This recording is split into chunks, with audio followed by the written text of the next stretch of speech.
Fenton is also big on self-care. Fenton takes a lot of naps, and he eats treats when he wants to, plays with toys, and he cuddles with his brother. Those are all things that my cats do for self-care.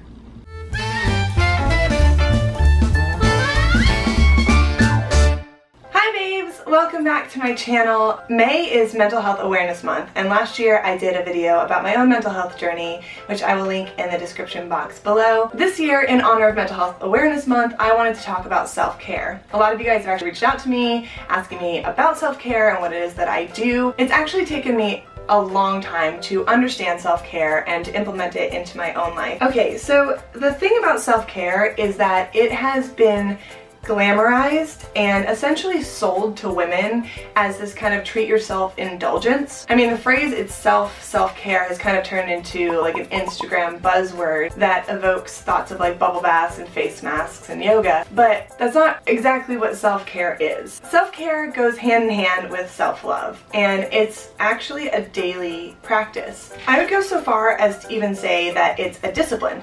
Side note, you guys know I love Starbucks, and I made a conscious decision to start only using reusable cups and straws to limit my carbon footprint. And I've actually done really well. Since I made that decision, I have used my reusable cups and straws like 99% of the time. And you guys know that I go to Starbucks like 30 times a day, so that is saying something. So cheers to being environmentally conscious. Okay, so self-care is not about like a spa day or what you do every once in a while when your world gets too crazy. It's what you do every single day and every single week and every single month so that you don't have to indulge in order to restore balance. Self-care is not necessarily about instant gratification, but it's about making a commitment to staying healthy and balanced and to take full and complete responsibility for our own well-being. And I'm not just talking about our physical health, I'm talking about physical, emotional, mental, and financial health. Self-care definitely looks different to each individual person. It's not the Instagrammable veneer of what feels good immediately and looks good on social media. It's knowing how to identify when your resources are running low and when and how to replenish them. I'm a big fan of analogies and metaphors, so I'm gonna go ahead and throw this one out there. You need to like think of yourself as a car, right? So you have to get the oil changed, you have to fix the parts that break, you have to do regular maintenance so that the entire system doesn't shut down. And it's important to note that not everything that feels good is self-care. We can all be tempted to use unhealthy, I don't like to think cookie is unhealthy. It's great for you. We can all be tempted to use unhealthy coping mechanisms to regulate challenging emotions, but that relief is only temporary. Okay, so now let's get down into what self-care looks like and how to implement it into your life. The first step in gorgeous, beautiful, effective, wonderful self-care is self-awareness. You need to learn what affects you, what triggers you, and what you need to recover from traumas or the daily challenges of everyday life. To go back to the car metaphor, your self-care starts with understanding what parts of you burn out faster, break easier, what parts can go for miles without any attention, what needs regular maintenance, and what you can fix yourself and when you need a mechanic. The next step in self-care is understanding, realizing, and accepting that self-care is not always fun and it can be kind of boring sometimes. It's sometimes when you cancel plans to stay at home because you're feeling emotionally unwell, or picking up an extra shift at work so that you are more financially stable because money stress can deplete you like nothing else in the entire world. Can I get an amen on that? It's getting your butt off the couch and going to the gym even though you actually feel like you'd rather just Netflix for the next 10 days. And then sometimes it's realizing that you do just need a night to Netflix and chill with yourself or your boo or multiple boos. I don't know your life. I support your life.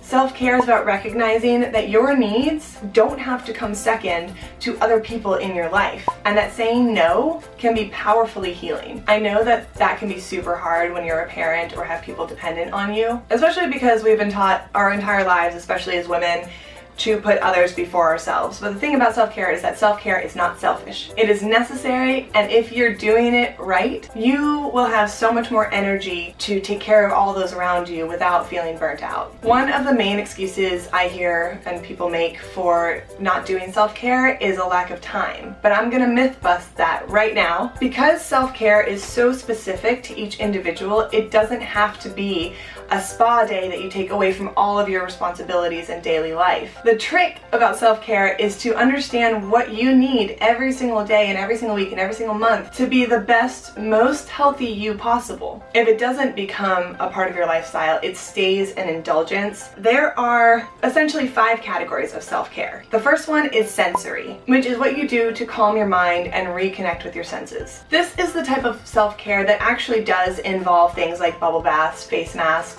walking barefoot in the grass, listening to music, or going on a hike. The second type of self-care is emotional. Recognizing, acknowledging, understanding, and facing emotions is huge when it comes to self-care. Journaling, meditating, and going to see a therapist are all amazing ways to emotionally self-care. The third type of self-care is spiritual, and I don't necessarily mean religious, although that definitely can be part of a self-care practice, but I mean connecting to what matters most to you to define and understand what gives your own life purpose. Spiritual self-care is also knowing your worth and respecting yourself. The fourth type of self-care is physical.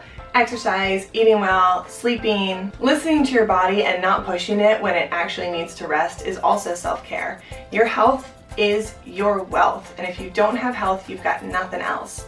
So make it a priority in your every single daily life. What?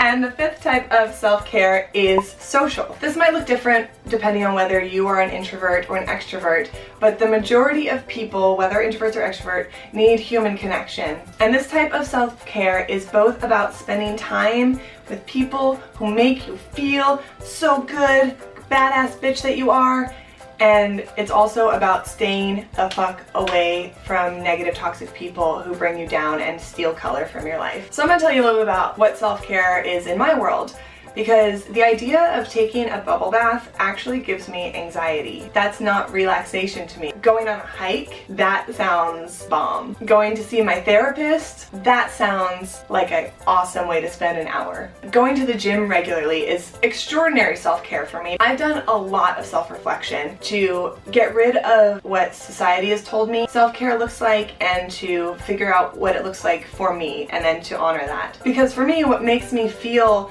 happy and fulfilled is being productive with my days. I'm a very ambitious person. I love what I do, and I do so many things that if I'm not on top of it, it's very easy for me to get buried. Being on top of it is a labor of love for me. It feels good to cross things off my to-do list. I'm a Virgo Libra, you guys.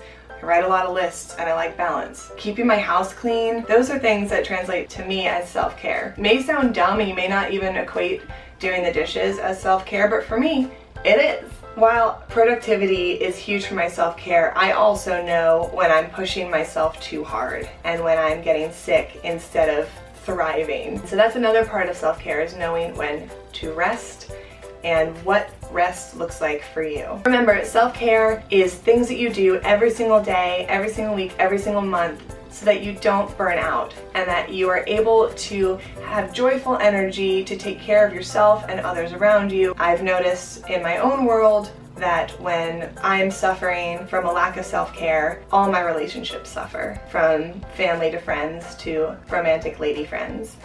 I hope you guys are able to identify what self-care looks like to you and say, screw you, Instagram. For me, it's not a face mask. Thank you guys so much for watching this video. I hope you enjoyed it. If you did, give it a thumbs up. If you did not enjoy it and you thought it was stupid, give it a thumbs up. And don't forget to subscribe and share with your friends. Also, hi Mom! I don't know if you still watch my YouTube videos, but if you do, I love you. And you gave up a lot of self-care to take care of me. And it means so much to me now that I see that you are doing all kinds of awesome self-care and you are flourishing. I just love you so much. Okay guys, and my mom. I'll see you guys in the next video. Love you, bye!